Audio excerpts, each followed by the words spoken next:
Well, thank you so much for coming in here to spend time with us today, Mary Casey, and talk about Integral's journey. It's just such a joy to have you here. Oh, thanks, Davina. It's really wonderful to see you and very pleased to be here. So Integral's been, long-term leader in this movement in the net zero space, but I know there's always a push for more. So can you tell me what you've been doing in the last 12 months?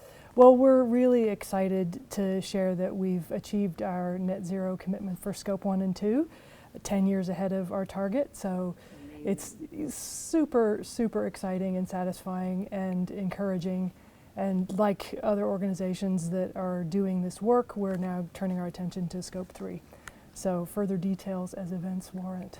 And I mean, it's been a real time for transformation. Have you been seeing your clients' attitude changing in the space towards, I guess, net zero, but we've got bigger biodiversity crises? What is regenerative design? How's that move happening with yourself and your partners? I feel like COP26, something shifted, some switch flipped, and maybe it was because of the lead up from the bushfires and the floods, certainly in Australia and other countries experiencing similar things, where the aha moment feels like it's happened, and some sort of threshold seems to have been crossed from I'll worry about that later to oh, this is really rather urgent. And so I feel like we're getting a lot more requests for advisory services in particular, which is really great.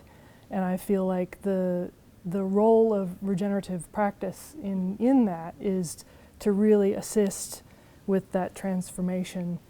Net zero and reducing our impacts are a really important conversation to have, and it's a really important part of the journey. But the piece that's going to get us there is how do we get across that threshold of zero into where can we go to be positive, and how can we be a contribution? And that really calls for us to change how we relate to living systems and how we show up as human beings. I love that, how we show up. Well, what do you see Integral's role as part of that broader decarbonisation? How do you help people to show up like that? Well, I feel like we have a really terrific opportunity as advisors and as engineers to help clients look at the purpose of their organization and what it is that they contribute to the world and who they want to be. Like we want to be in a place where the things that we do for our livelihood contribute to a thriving world and are part of an abundant conversation about what good looks like, instead of trying to be less bad and kind of pay for carbon offsets to justify these things that we do for a living. So the thing that I think is great that we can offer is framing that conversation and helping organizations figure out what that is, but then also articulate, well, how are we going to measure whether or not we're delivering that, whether or not we're getting those kinds of outcomes? What are we going to measure?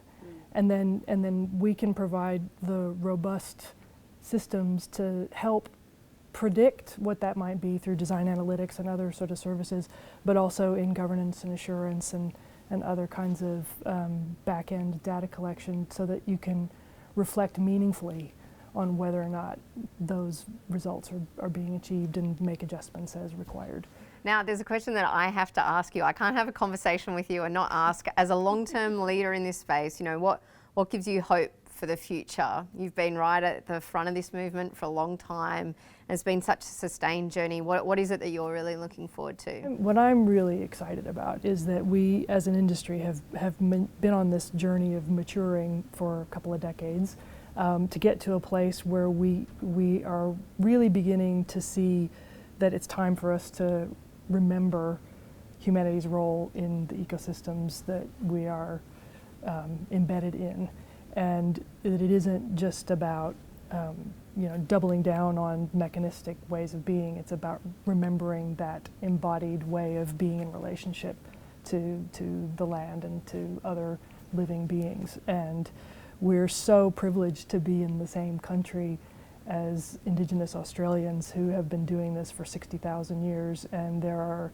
plenty of Indigenous elders and consultants in this space who are now sharing their wisdom and their experience and their ways of knowing and being with us. And it's just such a rich time for practitioners in our space, in the environment, to engage with them and find this new way through, and